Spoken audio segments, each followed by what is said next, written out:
are launching a book. The book in 2016, writer and music lover Sumana Ramanan stumbles upon an intimate performance by veteran khayal singer Arun Kashalkar and is astonished that she has never encountered him before. Intrigued, she embarks on a journey to uncover the life and art of this remarkable musician whose distinctive style thrives on the fringes of Mumbai's Hindustani music world. Part musical, detective story, part meditation on khayal itself, The Secret Master explores Kashalkar's teaching, the underground cultures that sustain the tradition, and the rich multicultural history and aesthetics of one of the subcontinent's most imaginative musical forms. The author, Sumana Ramanan, is an award-winning journalist with 3.5 decades of experience. She has worked for leading media organizations as an investigative reporter, feature writer, foreign correspondent, senior editor, and columnist. She is drawn to hidden histories, narrative non-fiction, and dark chocolate. For several years, she helped curate a prominent literature festival.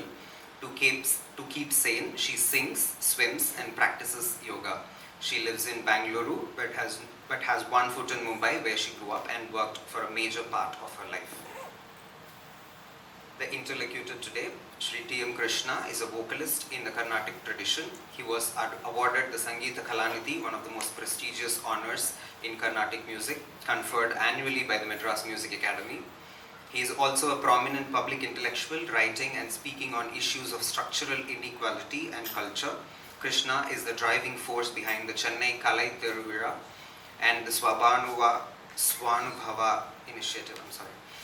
Krishna is the award-winning author of A Southern Music, The Carnatic Story, Reshaping Art and Sebastian and Sons, A Brief History of Mridangam Makers. In 2016, he received the prestigious Ramon Magsaysay Award in recognition of his forceful commitment as artist and advocate to art's power to heal India's deep social divisions. His latest book is called We the People of India, Decoding a Nation's Symbols. Now, can I please welcome both of them on stage? Good evening and welcome to this book launch and conversation around this absolutely fascinating book, The Secret Master. It's interesting at many levels. It is a deep dive into a form, its history. It's an intense meditation on what it means to learn a form, the struggles of learning, of rigor, of practice, of isolation and insulation, I guess. It is also about the world around it, the world that is noticeable, a world that is sometimes not noticeable. Some part of the book is expressed in words, and some part is actually expressed in music. It's truly a fascinating book, and it is in a way, I think, a detective novel in some ways, because the things that Sumana picks out from what people have said or left unsaid is a work of a detective. So thank you, first of all, Sumana, for writing absolutely a fascinating book. Thank you very much. I thought we'll start with you maybe reading an excerpt, and then we could take it off from there. Thank you so much for that generous introduction and also for sparing your time. You know, I think of his schedule as the Mumbai suburban railway train during rush hour. So basically absolutely jam-packed, and I'm really grateful that he made time for this, and I'm also very grateful to Prakriti Foundation and my publisher Westland Books. And to all of you for making it here. So I'll just begin. Instead of feeling refreshed after his lunch break, Arun could barely keep his eyes open. He usually ate what Dhanashri had packed for him, but that day he had stepped out for a bite with a colleague. Perhaps it was the excessive oil in the food that they had ordered. More likely, it was the uninspiring task that awaited him. He stared at the aptly named waste book lying open before him on the desk, in which he had to enter credits and debits. He looked around the large hall that housed the bills department on the ground floor of the State Bank of India branch at Horniman Circle, one of South Bombay's office districts. A huge rickety fan coated with dust rattled on the high ceiling, circulating more noise than air. He sometimes feared that it would come crashing down on his head. How many dreary days had he squandered in that hall, jotting down figures from vouchers that piled up on his desk? Days that he could have been working on Patamanjari. This unusual and complex rag had been bedeviling him for weeks.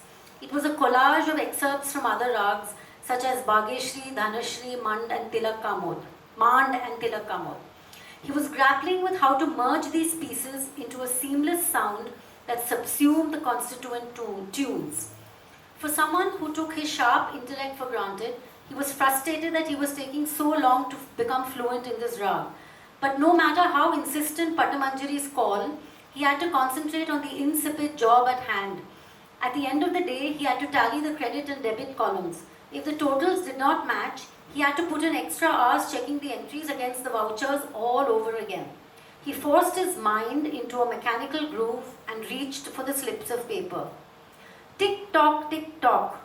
Arun wished that he could gesture to the clock as he did to the tabla player when he wanted to speed up the tempo while performing. A few times he had been accompanied by a tabla player who would play games by speeding up at will, instead of fulfilling his duty to take cues from the main artist. Arun had always managed to quell such mutinies by digging his heels in, ignoring the tabla player's pranks, and continuing to sing at the tempo that he desired, eventually forcing the errant percussionist to back down.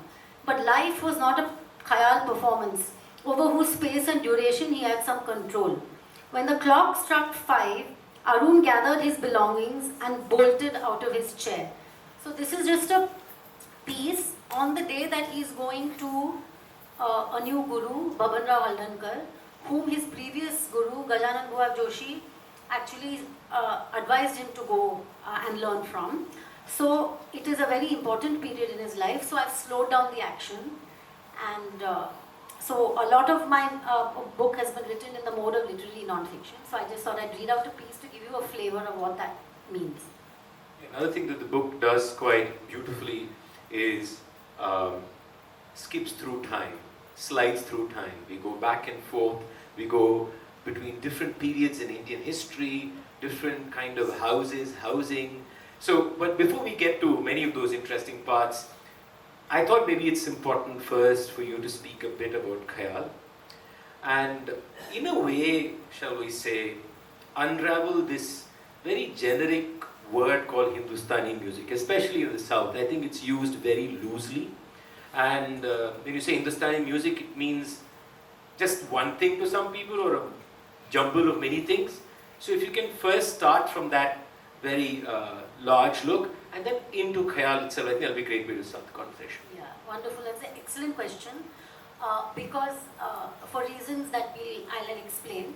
So broadly, Hindustani music as a whole includes genres that are purely rag based, which is basically Drupad and khayal.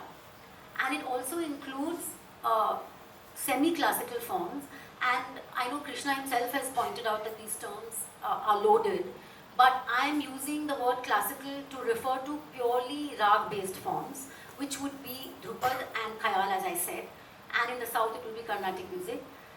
But Hindustani music as a whole includes, besides khayal and Drupad, Thumri and allied forms like Chaiti, Kajra, Dadra, and that's it actually, and maybe some would include ghazals also in that thing. And the reason this thing is important, this distinction is important to make, is because, as I've argued in my book, all sorts of things are being pushed under the label of Hindustani music, and I think it's important, and then being marketed. And there's no, I don't want to make a hierarchy of forms or to denigrate any one form of the other. But I do think there is a sort of slightly insidious attempt to kind of make audiences feel they're listening to this classical music, but actually have a whole lot of other stuff, which is one thing that doesn't happen in the South, as far as I can. I'm not very sure, but go ahead. So again, rag, the purely rag-based forms are Drupad and khayal, and Drupad is the older form, and khayal emerged independently of Drupad, though it was later influenced by it, and khayal emerged in the Sufi communities outside Delhi in the late 16th and early 17th century, as a mixture of Sufi devotional forms and a local love song, which was thought to be the work of Hussain Shah Sharki. And many of the Sufi devotional forms were influenced greatly or even invented by Amir Khusro. So they, earlier, a couple of centuries earlier, so they kind of coalesced into what we call the Drut Bandish, which is the fast composition. And then later on, Niyamat Khan Sadarang, Niyamat Khan was his pen name, Sadarang was the pen name, Niyamat Khan, he sort of slowed down the Drut Bandish and created the Vilambit Khayal, which is considered to be the pinnacle of Khayal singing. And which is why also today you can see some of these things, this history in the Khayal performances, because one of the Sufi devotional forms that the Sufi silsilas, the members used to sing, was a tarana, which is very much part of the Khayal concert repertoire also today. And you can also see in the singing, a lot of the Sufi themes in the Vilamit Khayals. And also those Sufi communities had very close links with Vaishnavite sects. So also there are a lot of Krishna, compositions which are dedicated to Krishna or describe Krishna's life. And not this Krishna. So and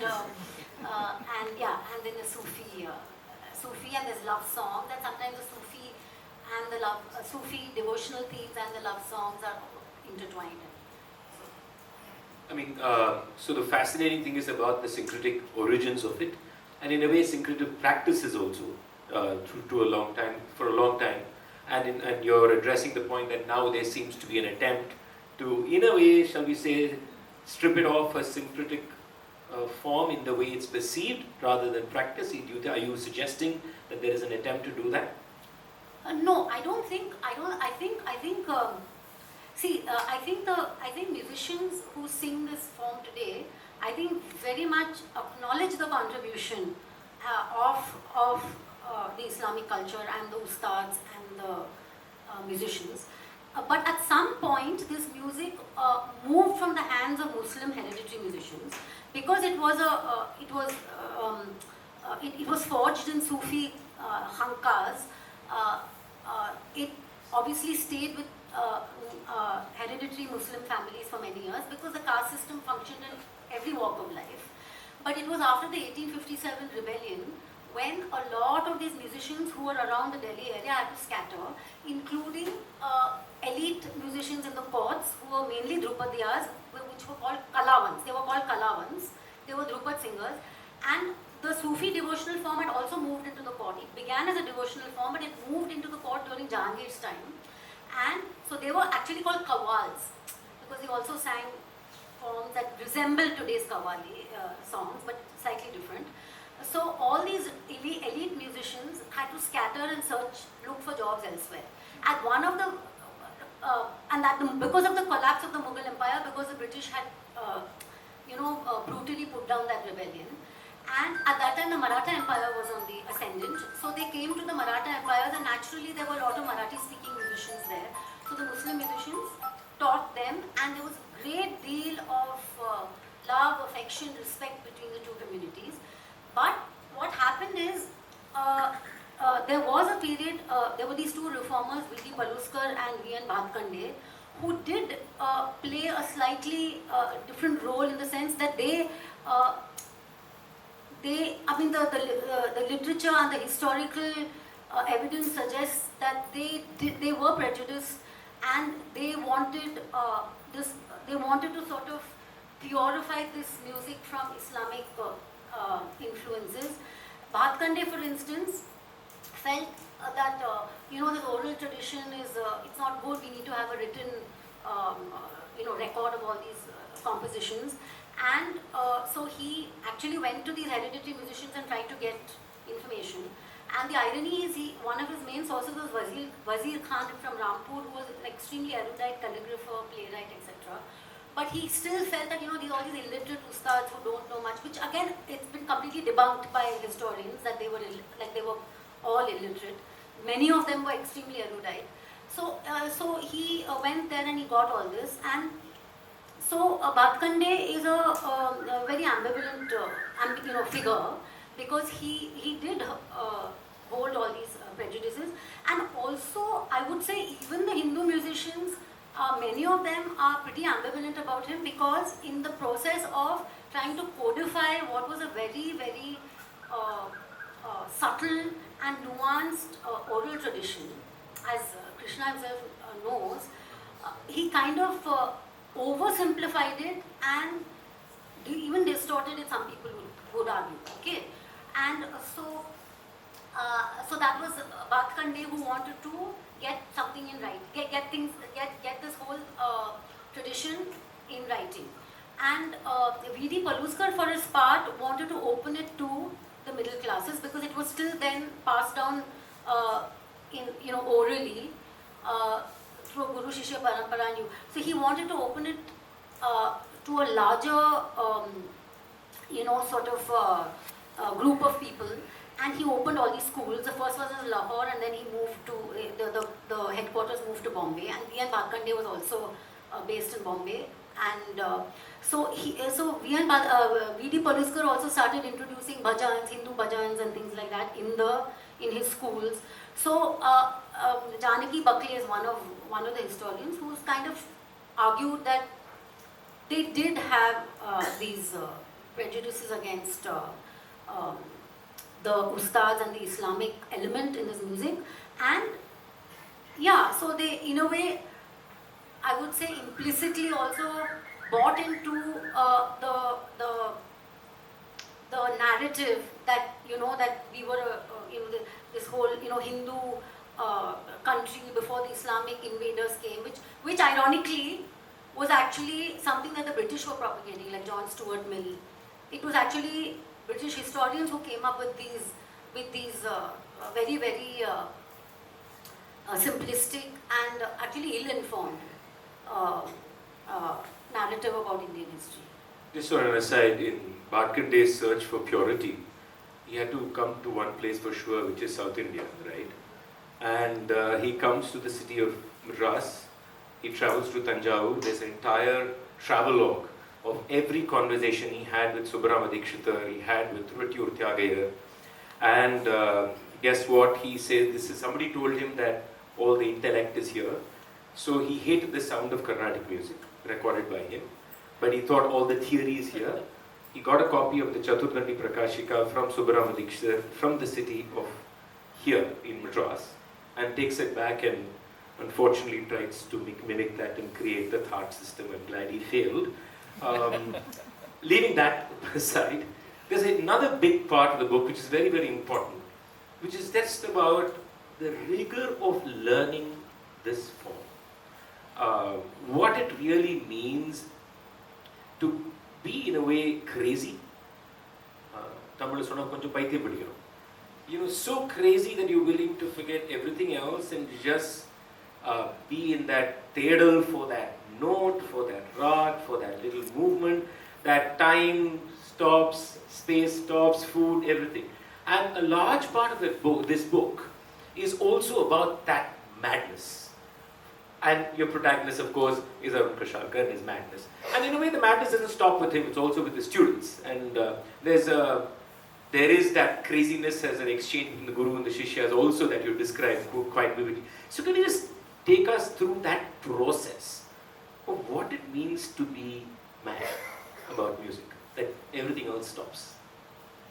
Yeah. So in this case, I think with my protagonist, I think, this book is written from the biographical strand. There are many strands. There's my journey, there's the journey of the music, the historical and aesthetic journey, and then there is the journey of of Arun Kashalkar.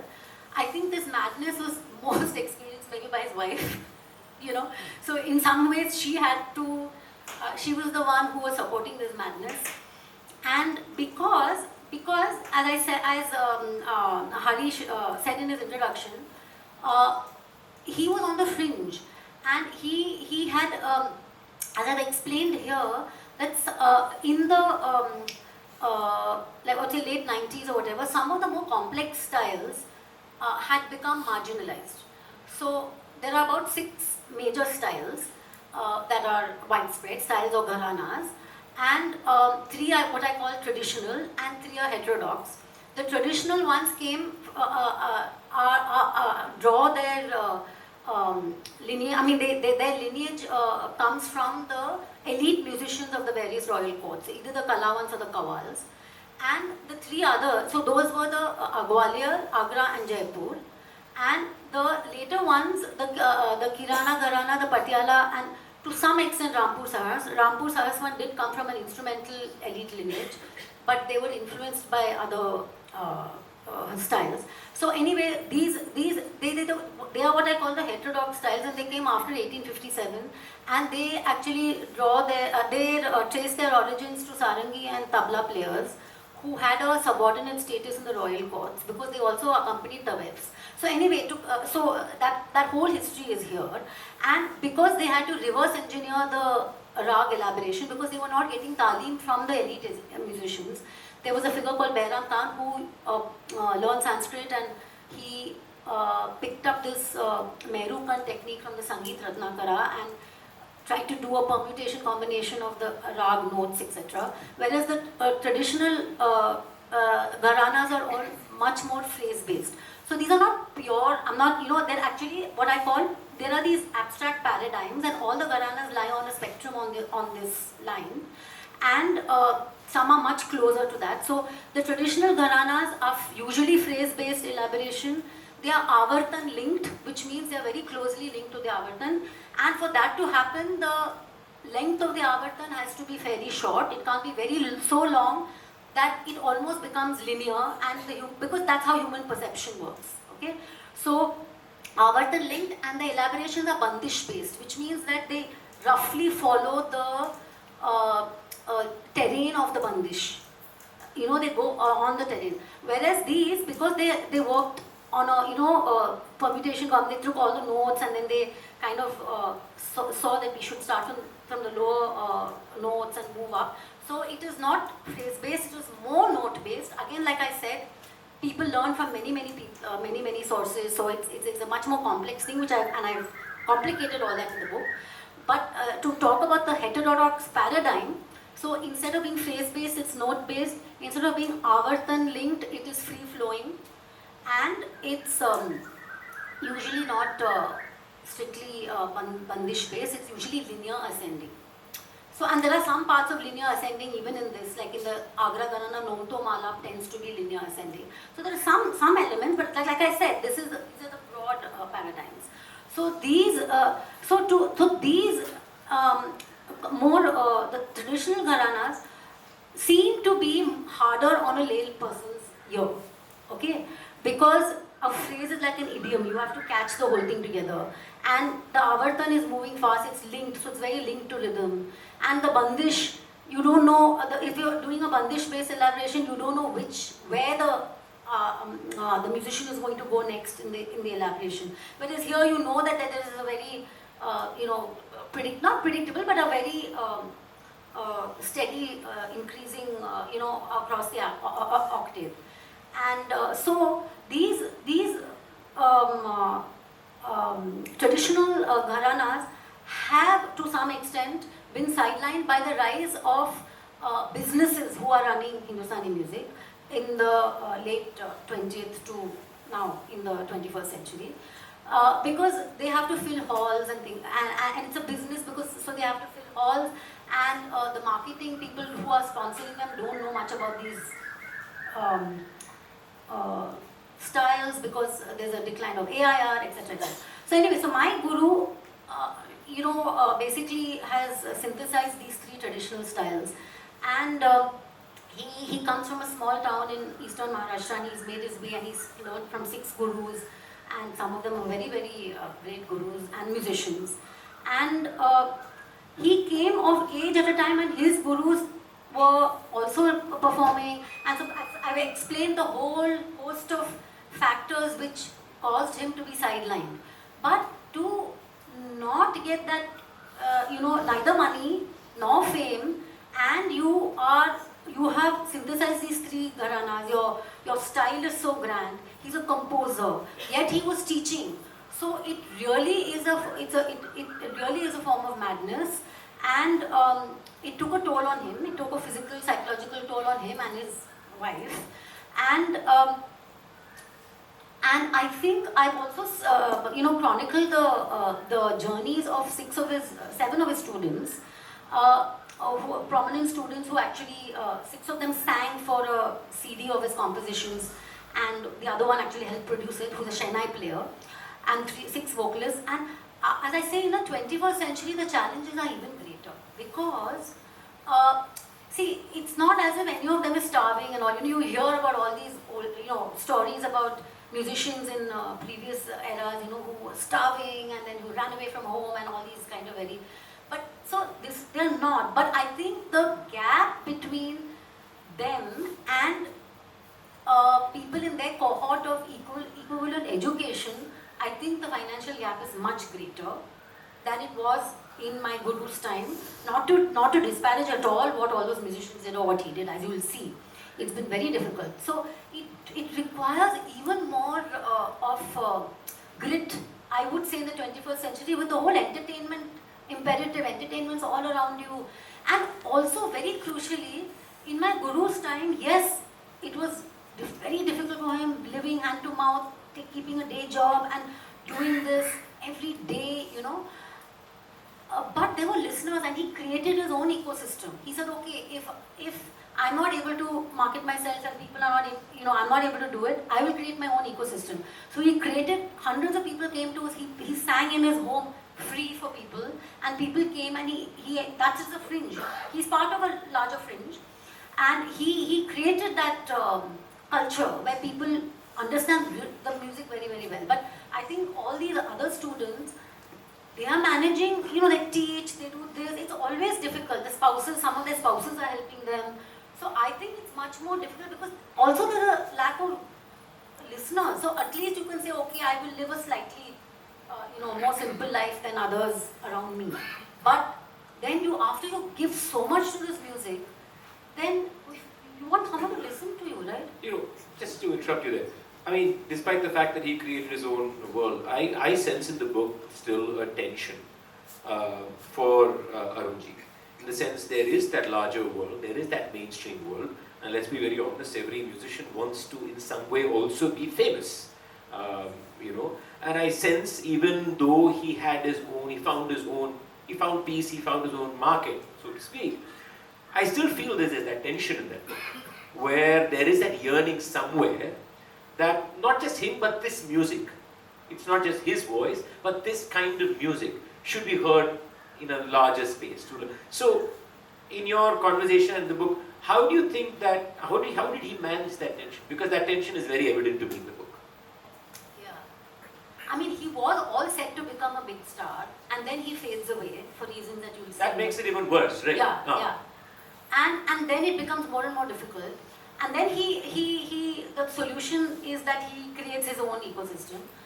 But yeah, I think the tension is there more in his students, and because so yeah, I think he reconciled himself to saying that I don't want fame. I will just keep this alive, and my job, it's my duty. It's a kind of very fakir, like I don't know whether, I think the whole circumstances drew him to that philosophy or changed him as a person, but he obviously felt a great duty, and he felt that this is a great part of our tradition. And I also, I mean it's also infused. I also feel that this is a wonderful invention, one of the greatest inventions of the Indian subcontinent, for many reasons. It's one of the vocal forms which demands so much improvisation. It's one of the most imaginative, it calls for so much imagination. And it also really represents the syncretic Indo-Islamic culture of this country in a way that very, it's very hard to separate these two elements without ruining the music itself. And Bade Ghulam Ali Khan said that if everyone learned Hindustani music, there would have been no partition. And unfortunately, that's not true, because I think people are able to hold on to admiring the music while also being influenced by certain other forces. Yeah, I want to come to that. Yeah. But before I come to that, there's, when I heard Arunji online, then had brought him to Chennai to Swandu, I remember. And, we talk about many fringes, and one is fringe of the Gharana, fringe of tradition. But I just feel there's another fringe here. The fringe is about the idea of the voice. Because whether it is Carnatic music or khayal or dhrupa, there are of course outliers, but outliers kept aside, there is this sense of what is, for lack of another word, a melodious voice or an appealing voice that's acceptable, right? And there is this bandwidth within which everybody has to fall somehow. And in many ways, Arunji is way off that chart. He doesn't fall into that bracket of being pleasing, in that sense of how people are used to, are being cultivated to believe, which is what the mainstream does, which is what any kind of commodification or homogeneousness does. So there is also that fringe, and in a way he's also challenging that notion of being pleasant in that way.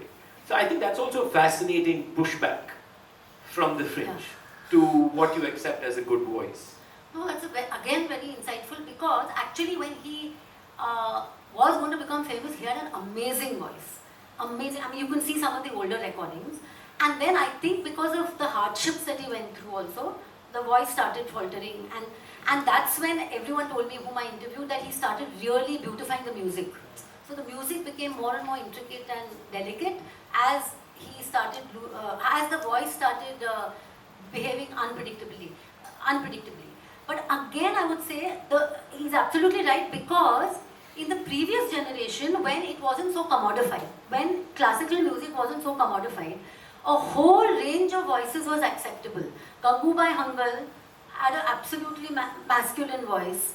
Then Fayaz Khan, the great Agra Gharana singer, had a lot of resonance and bass, but it was nasal. And all these idiosyncrasies were allowed. Mallikarjun Mansoor had a smoker's rasp. He was an absolute, chain smoker. He had a smoker's rasp. There was some sweet also, like D.V. Paluskar, were extremely sweet and honeyed.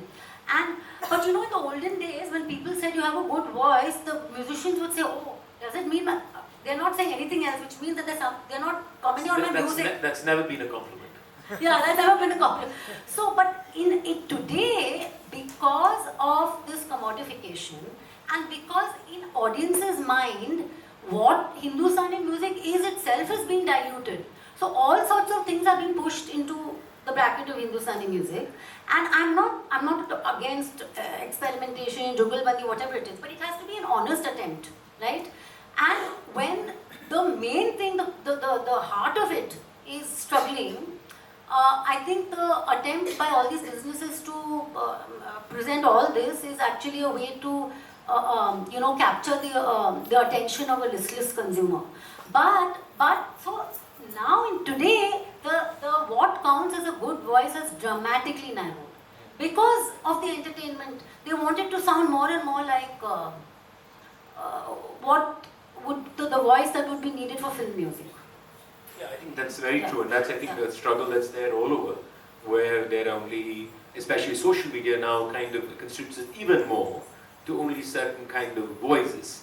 The other thing I want to talk about in the book, I mean, there are many things to talk about, a few things. One you already kind of indicated, but I want you to elaborate that. One thing fascinating about the book is, like she said, it comes in different stories. There are little stories that keep coming. And there is also this larger story that's constantly being told, a story of even the world in some ways, the country in some ways, what is happening in the country. But the thing that's very clear, if you read carefully, is that the larger story doesn't seem to affect this little story, or the story within the khayal world, or within the practice world, or within Arunji's world. Somehow there is one isolation that is happening, where the world may be going to hell on the other side, but here practice is happening. And in some way, as a musician, you can connect with that. Because in a way, you also do that. I mean, hell can be happening outside.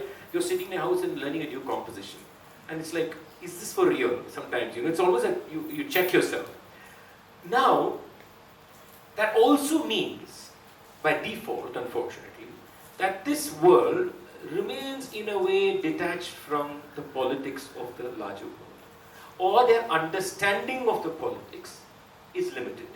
Because in a way you say you don't want to engage with that, or there's a part where I think Arunji tells you that he doesn't want to do anything with politics, and you bring that up. So there is this disconnect, which you also pointed to. So you can celebrate the syncretic tradition, but then in your everyday life, you're falling into a lot of parochial baits. So how did you, with your insight from the outside, in a way, a person who's also been a journalist and who's also been political in that sense, handle that tension for yourself?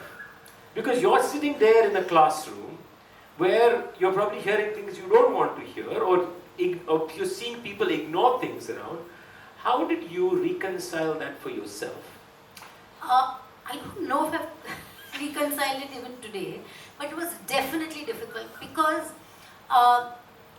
I physically was traveling from one part of Bombay, a very cosmopolitan part, to Arunji's world, which was much more homogeneous, and they were, and I really admired this group of people. And Ram Guha, who gave me a very generous blurb and endorsement, he privately told me that your book is also a tribute to Maharashtra's older but threatened culture of austere and inner focused cultural achievement.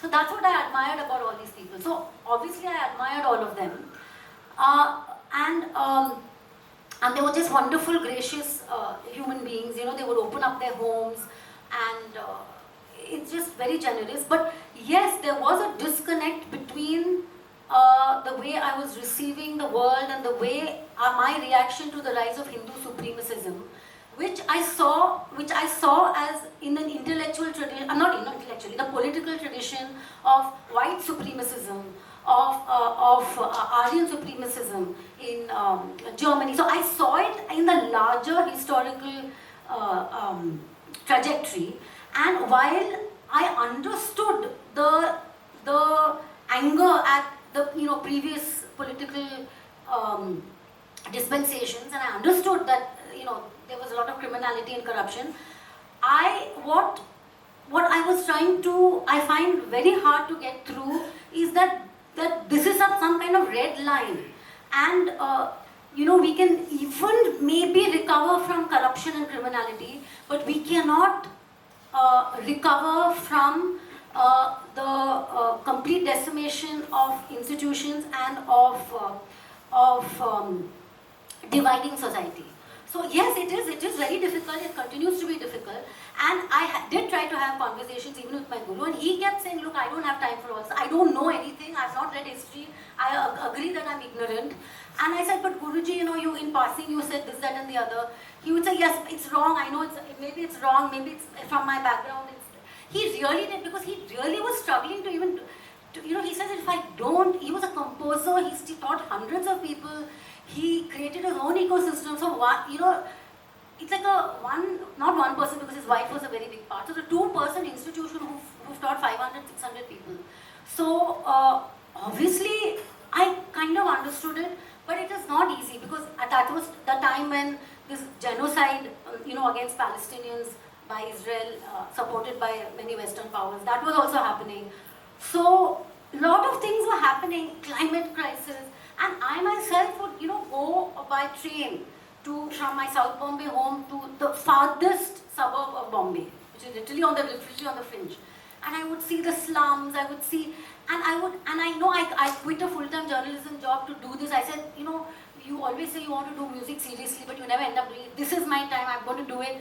And then I kept thinking, am I escaping? Am I not escaping? Am I, am I trying to escape a particularly dystopian time in our world when there was a rise of neo-fascism everywhere? So it is. I think, but I do think that what I think is, because I have so much affection and respect for my fellow students, I think the conversation has to keep going, because we all have to live in this country. So we can't just say that or take a superior attitude. We have to understand where the other person is coming from, and I think we need to have dialogue. That's the way I have tried to approach it. from this dialogue, there is, this is probably the first book, as far as I know, where the inner politics of khayal and Hindustani music, in terms of who controls it, the mafias that run the business, how artists are marginalized, how certain artists are prioritized. For this to be written in public, I don't think I've read even too many journalistic columns about it. So first, why did you go into that territory of writing first? Not just because of Arunji, but I think this is something that you've experienced as a journalist. So if you can talk about that a little bit. Two is, what does it really say about the health of khayal today? Because if it is going to be so controlled, so corporatized, so driven by literally numbers in some ways, what happens to the art form? So I have three questions built into one. So the reason I wrote about it is because after I heard Arunji, and I went and visited him, and then slowly I started learning from him, I saw that he was part of a larger fringe culture. There were other musicians who were marginalized, and they generally were practitioners of these more complex styles. And so to understand why this fringe exists, you have to analyze the dynamics of the mainstream. So the current mainstream, I put it in historical context, it's the sort of fourth or fifth stage of the evolution of khayal's ecosystem. So that's why I went into the mainstream, and then I interviewed all the main players, and there was a little bit of investigative journalism that I had to do. Because the main non-profit, which could have made a difference and which could have moderated market forces, had also completely abdicated its responsibility at that time and completely started pouring money into Western classical music, even though it was given very prime. This is the National Center for the Performing Arts, and it had been given land at a very concessional rate. It's paying some 1 or 2 rupees, just at some token amount, to preserve endangered Indian art forms. But crores are being spent for building Western orchestras that don't need our stewardship, because Western classical music is not going to live or die by what India does. And I'm not saying we should engage with all other art forms, we should. But I was just, the whole imbalance was absolutely stark, and I was a journalist, and many people were complaining from all walks of life, from theatre, from this, about how, the rates of the rentals for theatre groups had completely gone up. At the same time, they spent some 50 lakh to stream productions from the National Theatre in London. Well, theatre troops in Bombay were not able to afford to rent those things. And so I've explored all that, and I've looked at, a lot of people didn't want to go on record, some have bravely gone on the record. So this very, very resource-rich organization may have made a difference. But I do think khayal is in a precarious state, because their youngsters are increasingly not getting an opportunity to perform, to try out their ideas, to, there is this fringe circuit that they do sing in, and there are some excellently trained, there are very, very well trained khayal singers, but they're not getting the opportunities, they're not getting, so it is precarious. And I've ended the book on a ambivalent note when I say that dying fires can still light a fire, dying embers can still light a fire. It's a proverb, Chinese proverb. So I think it's precarious. Probably I'll give you one more question, then I'll open to the audience. I'm going to flip back to a very musical question to end with, and I think that's also because you're in Chennai. So, in general, in the talk within the Carnatic world, there's a certain perception of Gharana. And the perception of Gharana is that it's some suffocating world, unlike us, where we can pick up anything from anywhere. We are far more free, whereas they are so bound by some school or some head. And therefore, in some ways, though khayal can claim to be more improvisational, we are freer as musicians in our mind, because we can draw from anywhere. I can draw Todi from anywhere I want. So I want you to respond to this, and I'll conclude with that response.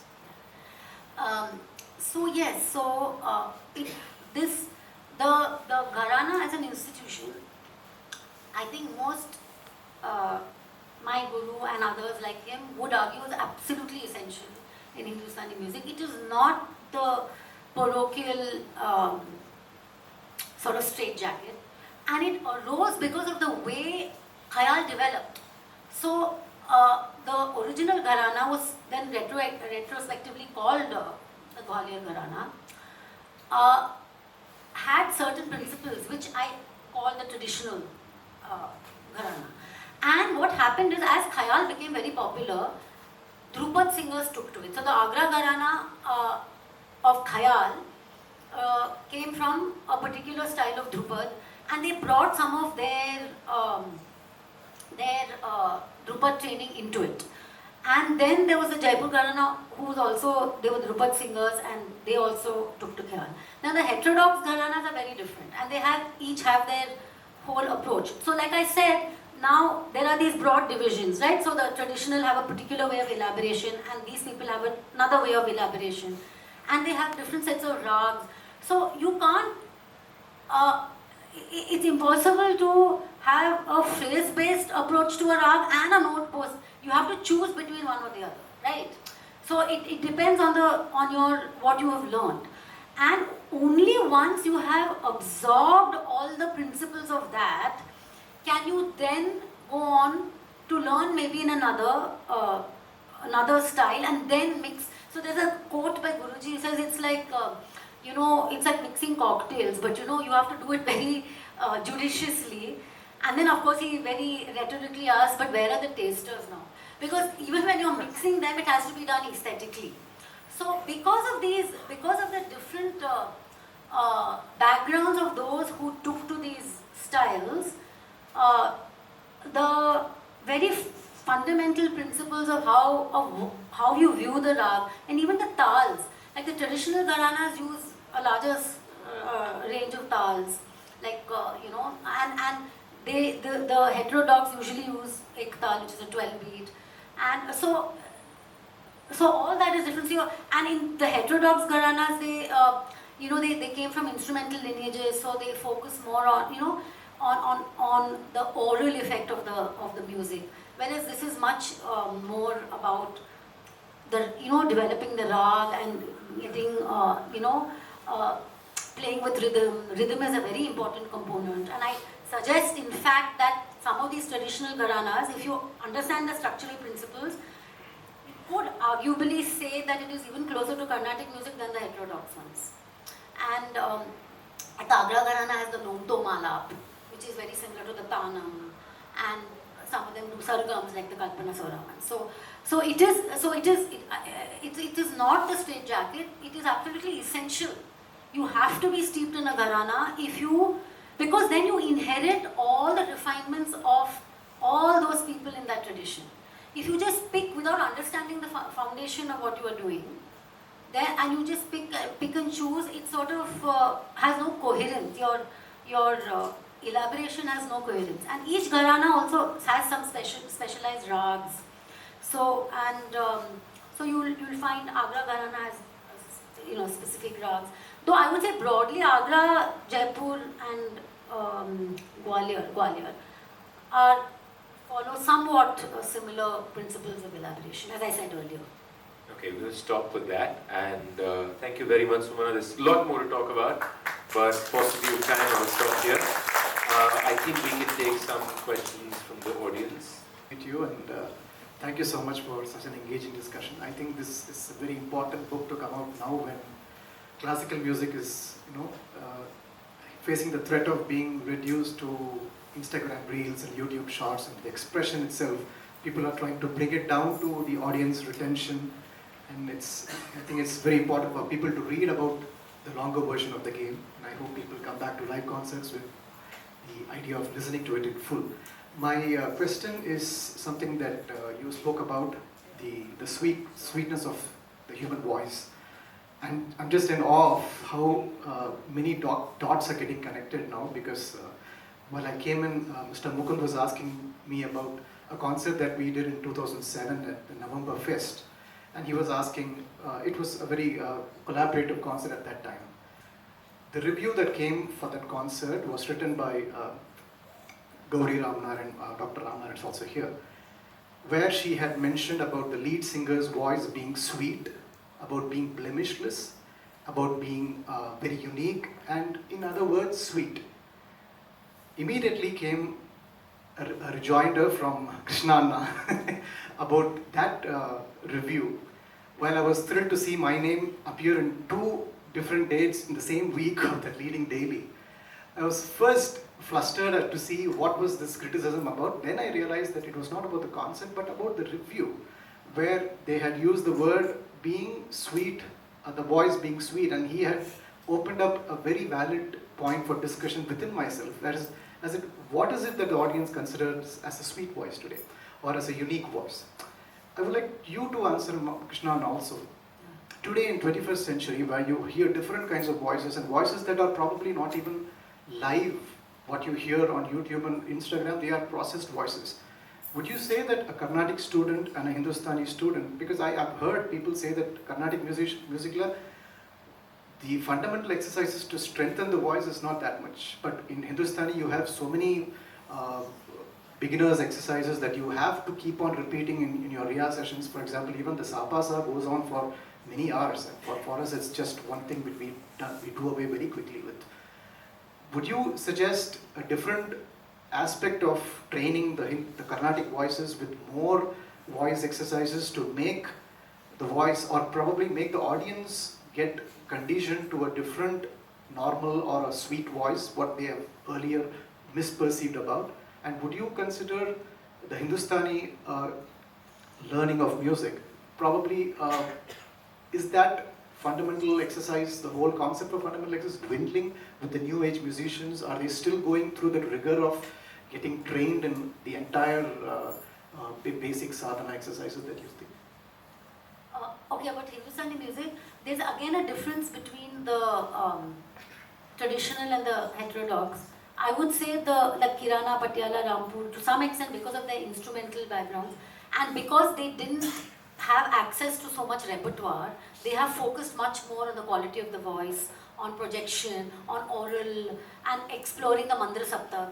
So they have done that, and I think this note by note elaboration also helps that. And the fact that they are not playing with the tal as much. I'm not saying no, and some of them do, etc. It's much more of a very languid, leisurely exposition, and because of that, I think that automatically helps their voices more.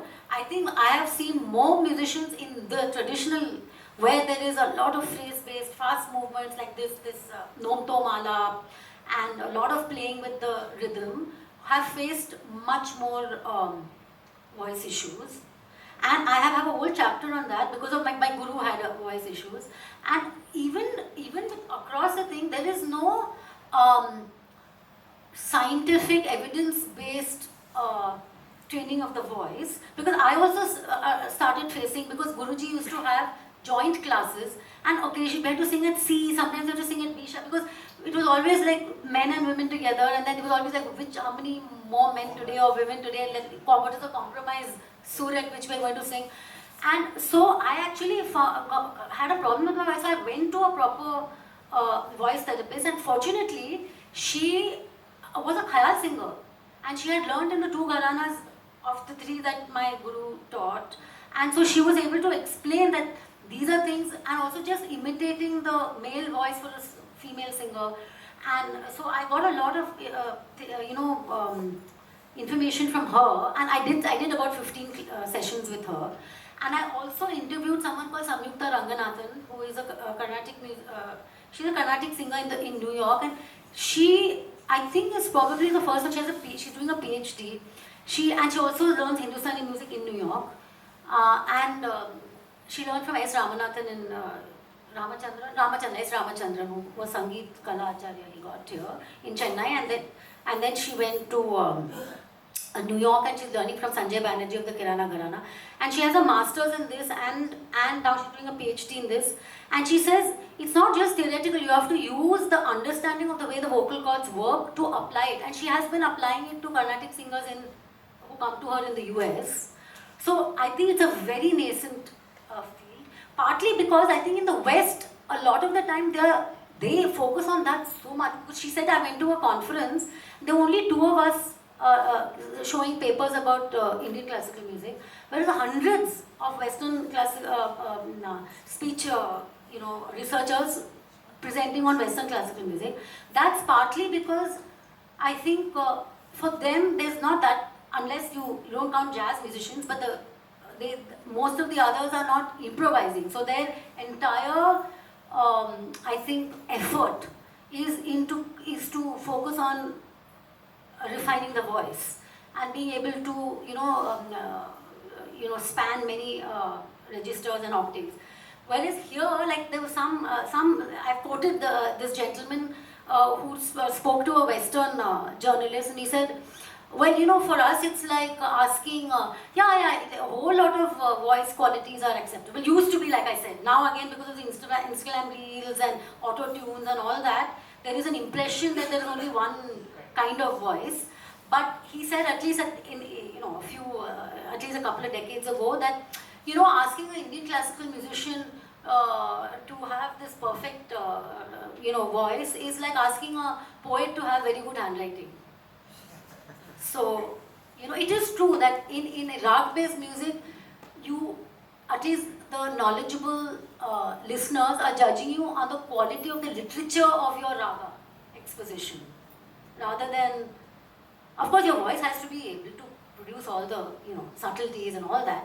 But I'm talking about after a basic high minimum, it's that. Yeah, I think Krishna should also answer.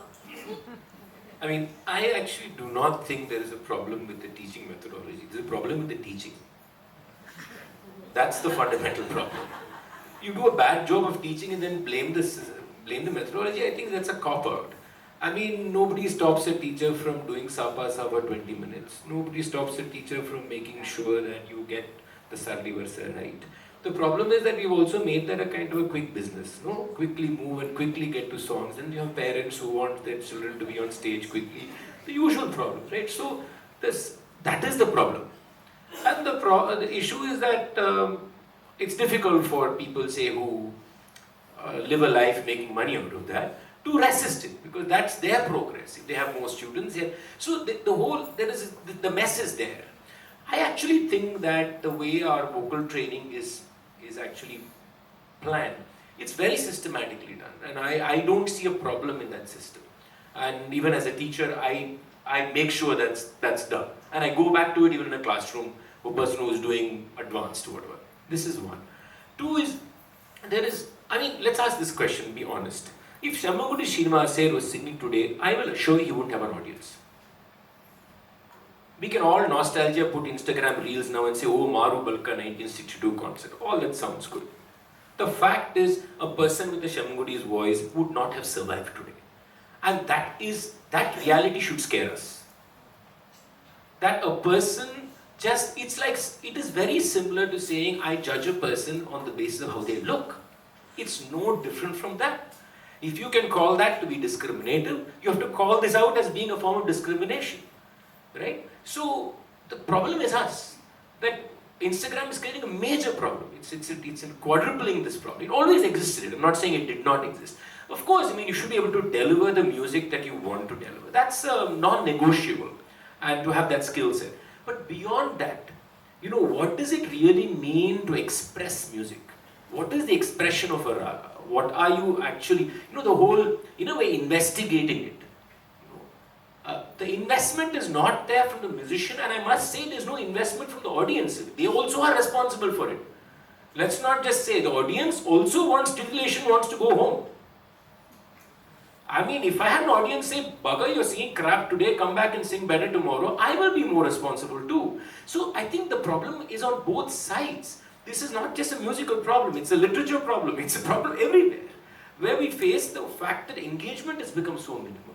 Nobody reads more than one line, right? So I think this is a serious struggle. And with Instagram, because audio and video is the main thing, look at the video, everybody knows what angle is going to come on their face in the Instagram reels. Give it a break. We know what filter is going to be used. It is actually so pathetic in many ways. Because at one time we will say we don't believe in fairness creams, we believe that we are, the white man is doing. This is not very far from that. This is exactly the same processes. Just because we have control over the process does not make it any better. So it is a struggle. And I think the best we can do is make sure that our students are in their own ways and with their limitations pushing back however they can. I think that's the best we can do. Thank you. Thank you. Just to say, actually met more than one person. I mean, my fellow students, from my fellow students, those who also know Carnatic music, have said that after our guru, started facing voice problems, he is the Shambhaguri Srinivas Iyer of Hindustani music.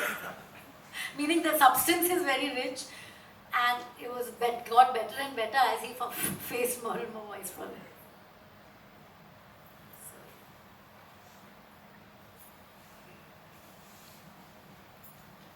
Hello, Namaste. Good evening. I'm myself an Agra vocalist.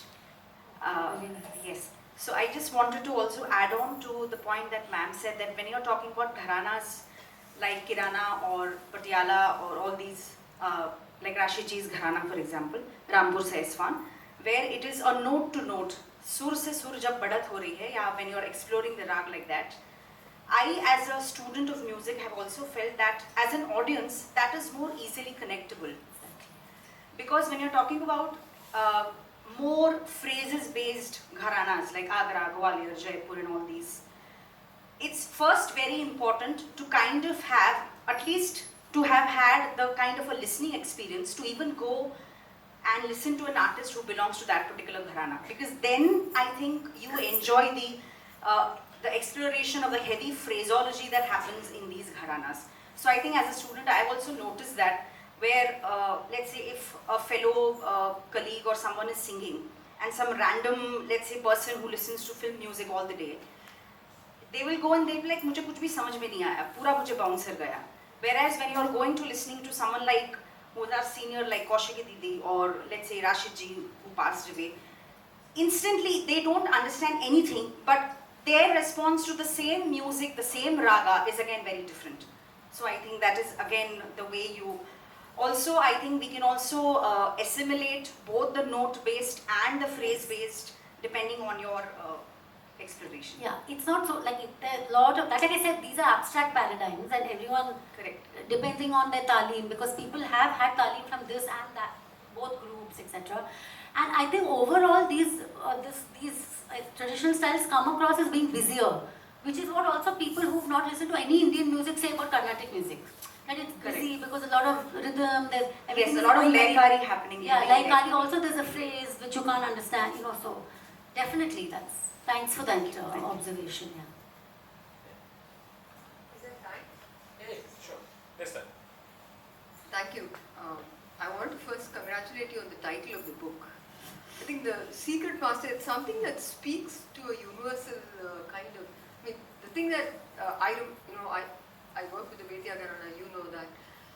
My first reaction was, my masters are more secret than yours, which is a kind of a universal feel, these musicians who are able to continue to sing without public approbation, without, I just wanted you to speak a little bit about that aspect. And I have a second technical question. Where are the other Dhupat styles in your discussion? Where is of the heterodox and the orthodox? You do talk about the Bairam Khan style, which of course, Bairam Khan Sahab, we don't know how he played, but at least from Zia Mohiuddin Dagar onwards, we know that it was a more linear style. But if you take even Bande Ali Khan Sahab's take Samshuddin Faridi, phrase-based.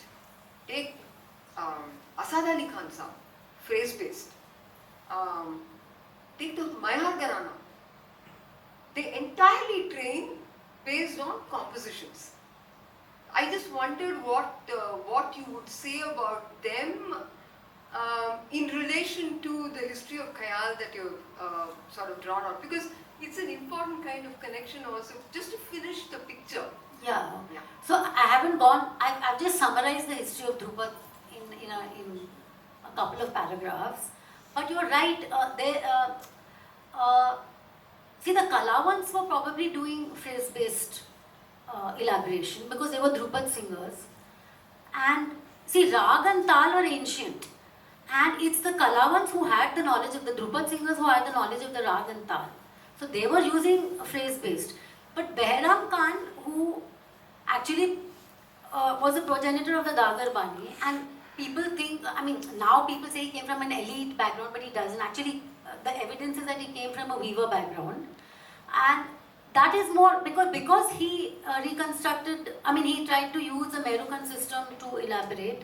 That strand of Drupad is a little more linear. But most of the other Banis, I suspect, since you would know much better, are much more phrase-based because they were known to be, one historian thinks there were about 15 Kalavant families, prominent Kalavant lineages. And they were all Drupad singers and they sang Been and Drupad. And, so the Drupad singers also played the Been. So it was, so I think it fits with what you're saying. And also, we must say that after 1857, some people got training from the Kalavans and they got training from the Behram Khan Biradari, so to speak. So Bande Ali Khan was part of the Biradari, but he also got some training from Gwalior. So, you have to really know who all they got the training from, because they got a little bit from the traditional people, they got a bit from this, because it was all arbitrary, because they were, if they came across it's not as if you go to a website and say, I want this one, I want, it was all very hit or miss whom you could learn from. But at some point, the Gwalior Gharana was absolutely dominant and hegemonic, and anyone who wanted to learn have that repertoire of ragas and everything, had to learn from someone from that lineage. So the Agra Gharana learned heavily from there, Jaipur learned, Abdul Karim Khan from Kirana also learned from Rahmat Khan, who's from the Gwalior. So there were some influences, that's what I'm saying. So it's not cut and dry. You really have to know with each musician who all they learned from. But just the Drupad singers, my feeling is that most of the styles was phrase-based because that's how it was. And it's only Behram Khan that made it, ushered in the Merukan system, and khayal styles took to that, and the Drupad style that he fostered also had that linear approach. I think we are actually running late, so I'm going to stop here. Thank you again, Sumana, for a wonderful book. Thank you all for being a fabulous audience.